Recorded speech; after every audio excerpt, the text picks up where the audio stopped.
Hallo liebe SimCNC-Nutzer, mit dem heutigen Video möchte ich euch mal ein kurzes Update zu meinem Screen geben. Ich bin jetzt zu 99% fertig damit, so dass ich euch den dann auch zur Verfügung stellen kann. Ich möchte euch mal die paar Neuerungen zeigen und fange einfach mal oben wieder an. Beenden und aktivieren Button, das ist gleich geblieben. Auch die Uhrzeit ist nach wie vor hier oben. Und hier sind zwei Anzeigen dazugekommen. Das ist einfach die Zeitanzeige für den Spindelwarmlauf. Das zeige ich euch dann gleich noch. Ich mache einfach mal von oben nach unten durch. Dann kommt nach wie vor die Python-Konsole. Das ist auch so geblieben zum Verstellen oder Ausblenden. Dann die Achsanzeigen. Auf der linken Seite hat sich das ein bisschen verändert. Der Vorschub und die Spindelanzeige, das ist ein bisschen größer geworden und das habe ich ein bisschen ausgedünnt. Einfach der Übersichtlichkeit halber. Und ja, muss ja natürlich auch dazu sagen, den Screen habe ich weitestgehend auf meine Bedürfnisse natürlich angepasst. Und ja, so ist das halt alles entstanden. Man sieht hier klein jeweils die Vorgabe aus dem G-Code, sozusagen das, was man im CAM programmiert hat, und darunter dann die tatsächliche Ist-Anzeige. Also auch wenn man einen Potentiometer hat, um den Vorschub oder die Spindeldrehzahl zu verändern, verändert sich dann hier natürlich der Wert. Auf der rechten Seite die Anzeige, die Vorschau sozusagen, das ist alles gleich geblieben. Dann im unteren Bereich hat sich ein bisschen was verändert nochmal. Und zwar die Schaltflächen für die Programmverwaltung, die waren ja erst hier an der Seite. Die habe ich jetzt direkt hier oben drüber mitgemacht, weil es mir einfach so besser gefällt. Hat aber von der Funktion her ist da nichts verändert worden. Rein designtechnisch. Nach wie vor wird hier drüben das aktuelle Werkzeug angezeigt. Hier unten die Leiste mit den Schaltflächen ist auch geblieben, da sind nur ein paar mehr dazugekommen. Einmal das Aktivieren und Deaktivieren der Softlimits, das war vorher ja hier oben irgendwo. Das ist jetzt da sozusagen der größeren Spindelanzeige gewichen und mit hier unten reingekommen. Dann haben wir nach wie vor hier die Referenzfahrt, den Maschinennullpunkt anzufahren, eine beliebige Parkposition, den eingemessenen XY-Nullpunkt, und dann sind hier nochmal 3 Schaltflächen dazugekommen. Einmal kann man hier die Vakuumpumpe ein- und ausschalten.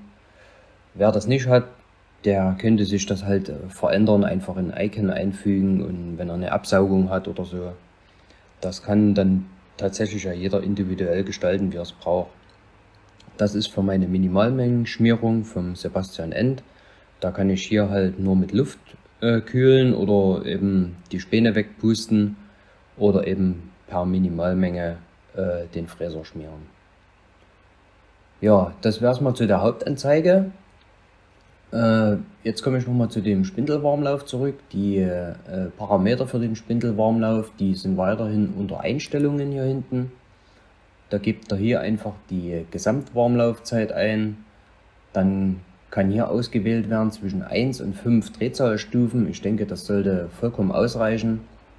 Trägt man hier einfach ein und dann natürlich die passenden Drehzahlen dazu. Wenn man das gemacht hat, dann kann man über diese Schaltfläche hier den Spindelwarmlauf starten. Wie das kleine Thermometerchen hier anzeigt im Icon, sollte das eigentlich klar sein. Um den Spindelwarmlauf zu starten, muss die Steuerung aktiviert werden. Das mache ich jetzt einfach mal und drücke hier auf die Schaltfläche. Da seht ihr, wie hier die erste Drehzahlstufe, auch die Drehzahl hier drin steht.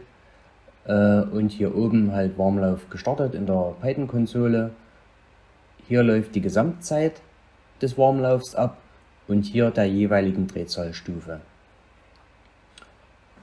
Ich lasse es mal so weiterlaufen, weil da kommt noch ein bisschen was in der Python-Konsole dann.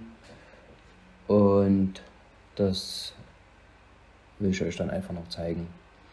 Dann in den Einstellungen waren hier vorher die Parameter für den Werkzeugwechsel. Das habe ich jetzt hier rausgenommen und einfach in die Werkzeugverwaltung mitgesteckt, weil mir das einfach passender erscheint. Das ist gleich geblieben und mehr oder weniger die Parameter sind auch gleich geblieben, nur die Stelle, wo die halt jetzt sind. Hier gibt es den M6 Werkzeugwechsel. Das gab es vorher, war auch schon so integriert, aber hat leider noch nicht funktioniert. Jetzt habe ich den M6 Werkzeugwechsel tatsächlich so programmiert bekommen, dass man eine separate Position anfahren kann, wenn man eben manuell die Werkzeuge wechselt, so dass man besser an seine Spindel rankommt. Ja, das ist alles jetzt hier. Gehen wir wieder in den Hauptbildschirm und hier nochmal zu dem Spindelwarmlauf. Jetzt ist Drehzahlstufe 1 sozusagen die 6000 Umdrehungen abgelaufen. Hier sieht man, die zweite ist jetzt, läuft jetzt und hier läuft die Zeit dafür ab. Ja, ich beende das jetzt einfach mal hier oben, den Spindelwarmlauf, und lösche das hier wieder raus. Genau. Und dann kommen wir schon zum nächsten Werkstück einmessen. Da hat sich nicht viel geändert.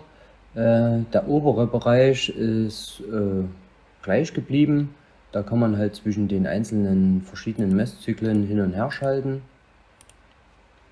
Und in dem unteren Bereich habe ich hier kleine Grafiken eingefügt, um nochmal die Parameter, die hier gesetzt werden, ja, einfach bildlich nochmal zu erklären.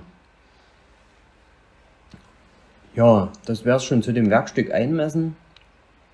Bei dem Oberflächenvermessen, da ist jetzt hier auch eine kleine Grafik, die ist noch nicht ganz fertig, das muss ich noch machen, wo einfach nochmal besser ersichtlich ist, für was die einzelnen Parameter sind.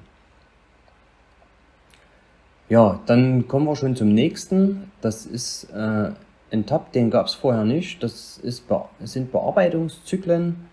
Das beschränkt sich jetzt bei mir rein aufs Planfräsen, weil das ist sind einfach die Operationen, die ich am häufigsten brauche. Sowas wie Kreistasche oder Rechtecktasche oder irgendwelche Bohrungen setzen. Ja, ist für mich jetzt momentan nicht relevant, deswegen gibt es das ja nicht.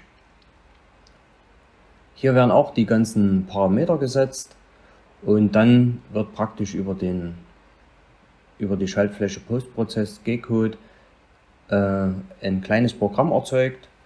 Das wird hier hinterlegt in dem Pfad. Da kann jeder beliebigen Pfad eingeben, wie er möchte. Dort wird es dann abgespeichert und gleichzeitig aufgerufen. Der G-Code erscheint dann auch hier. Das können wir gleich mal machen. Und zwar, ich klicke hier einfach drauf.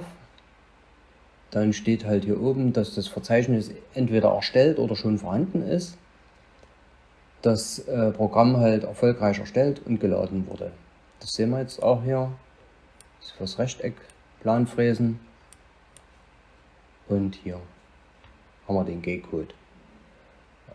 Genauso funktioniert das auch für ein Kreisplanfräsen. Ja, dann nochmal fix zu den Oberflächen vermessen. Dort ist das gleiche Schema. Da wird auch dieser G-Code erzeugt. Machen wir gleich nochmal. Da steht dann zusätzlich noch hier oben in der Python-Konsole, wie viele Punkte ich gesetzt habe für die Vermessung und wo Start und Ende ist. Und das Ganze habe ich auch dann hier wieder. Wenn ich das dann starte, da wird jeder Punkt, der angetastet wird, in eine separate Datei, also in eine Datei gespeichert, so dass man dann am Ende eine Datei hat, wo die ganzen Messpunkte drin sind. So, dann zeige ich euch noch den M6 Werkzeugwechsel.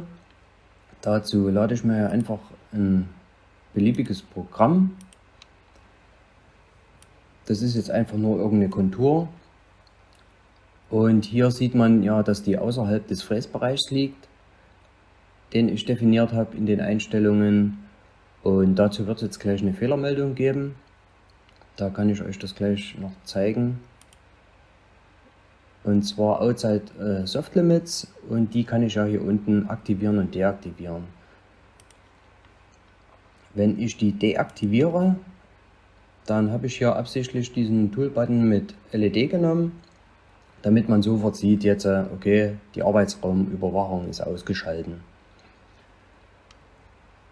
Jetzt nochmal starten.